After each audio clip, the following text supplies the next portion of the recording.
Kapolda Metro Jaya Komjen Pol Asep Edi Suheri bersama Pangdam Jaya Letjen TNI Dedi Suryadi mengunjungi markas Komando Korps Marinir di Jakarta. Kunjungan ini bagian dari upaya untuk mempererat sinergi TNI Polri dalam menjaga stabilitas Jakarta sekaligus mendukung kelancaran berbagai agenda kenegaraan.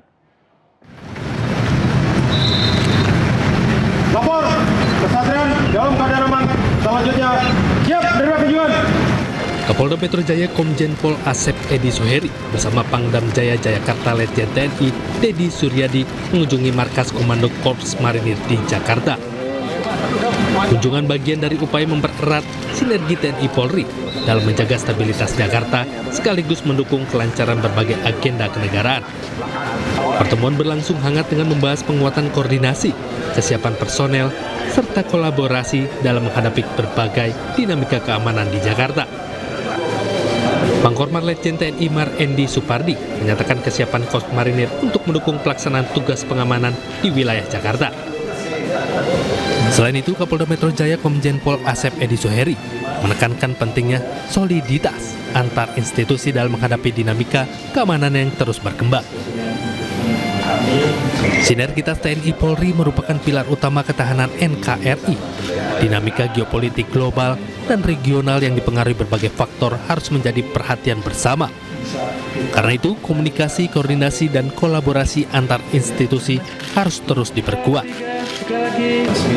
Melalui silaturahmi tersebut, Korps Marinir, Kodam Jaya, dan Polda Metro Jaya menegaskan komitmen untuk terus memperkuat soliditas dan kerjasama dalam menjaga keamanan serta stabilitas Jakarta. Komitmen itu sejalan dengan semangat TNI Prima, Polri Presisi, Jaga Jakarta untuk Indonesia dalam memberikan perlindungan dan pelayanan terbaik pada masyarakat. Tim Liputan Ainus melaporkan. TNI Prima, Polri Presisi, Jaga Jakarta untuk Indonesia. Pasca pengunduran diri Peri Warjio sebagai Gubernur Bank Indonesia, Menteri Koordinator Bidang Perekonomian Airlangga Hartarto memastikan fungsi Bank Indonesia sebagai institusi yang menjaga nilai tukar rupiah dan kebijakan moneter tetap berjalan. Sementara itu, Airlangga juga menegaskan ia belum menerima nama calon Gubernur BI pengganti Peri. Ya kan yang penting kan institusinya. Dan institusi BI kan tetap menjalankan fungsi untuk menjaga nilai tukar dan juga menjaga kestabilan moneter. Sementara itu pemirsa, KPK membuka peluang memeriksa mantan Gubernur Bank Indonesia Peri Warjio dalam dugaan 2 kasus korupsi.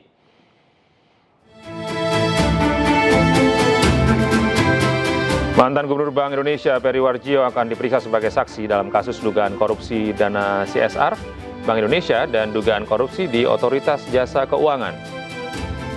Saat masih menjabat sebagai Gubernur BI, nama Peri sempat dikaitkan dengan perkara dugaan korupsi dana CSR di Bank Indonesia.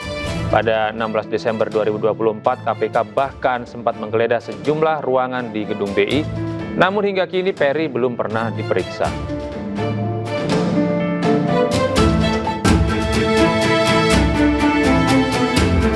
Juru bicara KPK Budi Prasetyo menyebut setiap pemanggilan saksi dilakukan demi mencari keterangan dalam upaya mengungkap perkara.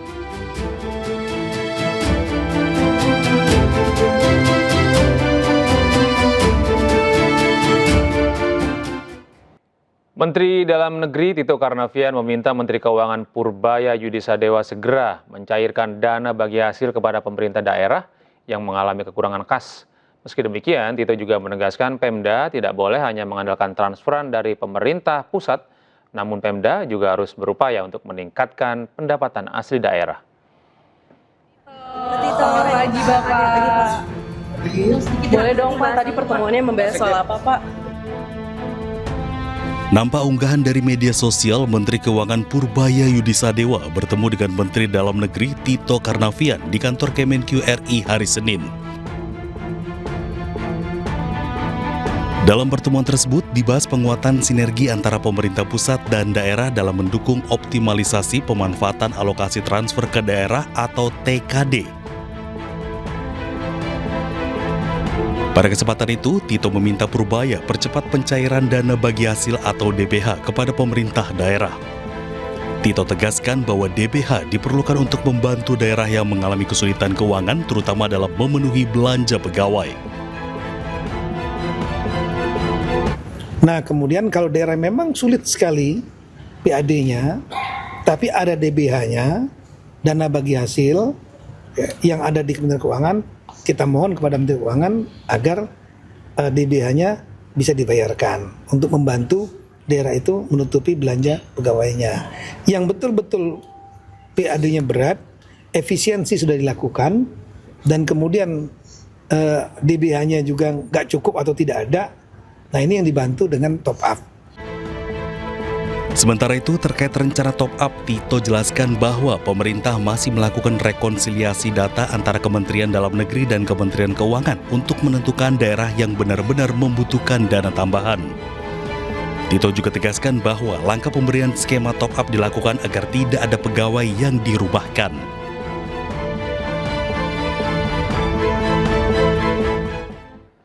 Badan Gizi Nasional tengah menyiapkan ekosistem digital yang memungkinkan masyarakat untuk ikut memantau pelaksanaan program makan bergizi gratis.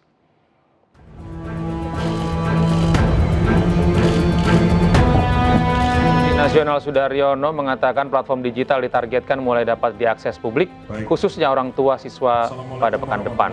Platform itu nantinya akan memberi akses informasi secara langsung mengenai menu makanan yang diterima peserta didik di sekolah. Melalui sistem tersebut, orang tua dapat mengetahui menu MBG yang disajikan setiap harinya, lengkap dengan informasi kandungan gizi. Selain itu, masyarakat juga dapat mengetahui lokasi dapur satuan pelayanan pemenuhan gizi yang menyiapkan makanan untuk sekolah. Kami telah juga membangun sebuah transparansi, sebuah cara, dan kami akan umumkan di momen berikutnya, ya. Bagaimana publik bisa ikut terlibat mengawasi menu MBG ini, mengawasi makanan yang dibagi ini. Kami harapkan per minggu depan kami harapkan akan bisa diakses oleh seluruh orang tua siswa.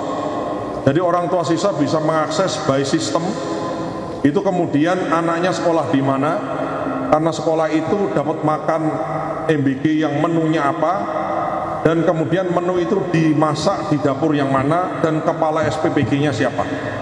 Jadi pihak terkait atau stakeholder bisa mendapatkan informasi itu. Pemerintah memastikan program MBG tetap menjadi salah satu program prioritas nasional meski terjadi pergantian kepemimpinan di BGN. Di bawah kepemimpinan baru, pemerintah akan memusatkan perhatian pada peningkatan kualitas layanan.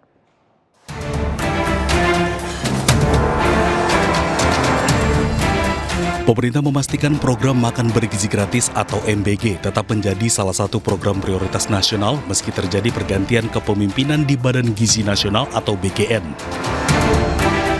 Pergantian kepemimpinan dari Nanik Sdeyan ke Sudaryono mencerminkan komitmen Presiden untuk menghadirkan kepemimpinan yang mampu memperkuat kolaborasi lintas sektor sekaligus mempercepat penyelesaian berbagai persoalan di lapangan.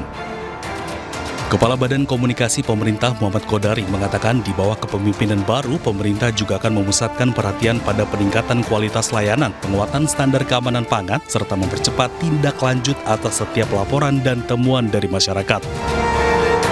Pergantian pimpinan di BGN sama sekali tidak menggeser, apalagi menyurutkan komitmen utama pemerintah. Program MBG tetap dan akan terus menjadi investasi terbaik kita untuk menjemput cita-cita besar Indonesia Emas 2045. Pemerintah optimis penyempurnaan yang dilakukan secara bertahap akan membuat pelaksanaan program MBG semakin efektif, tepat sasaran, dan memberikan manfaat yang lebih besar bagi masyarakat. Tim Liputan iNews melaporkan. Koperasi Desa Kelurahan Merah Putih akan menyalurkan bantuan sosial kepada masyarakat. Terkait hal itu, Menteri Sosial Republik Indonesia Saifullah Yusuf mengungkap uji coba penyaluran bantuan sosial akan dilakukan di 900 Kopdes Merah Putih yang siap beroperasi dalam waktu dekat. Yang pertama, mendorong seluruh penerima manfaat atau keluarga penerima manfaat dapat menjadi anggota KTMC. Yang kedua, produk-produk dari penerima manfaat bisa dijual di KDMP. Yang ketiga, penyaluran bansos nanti secara bertahap akan dilaksanakan di KDMP. Dan yang terakhir adalah pembelanjaan kebutuhan-kebutuhan pokok bisa dilakukan oleh keluarga penerima manfaat di KDMP di tempat tinggal masing-masing.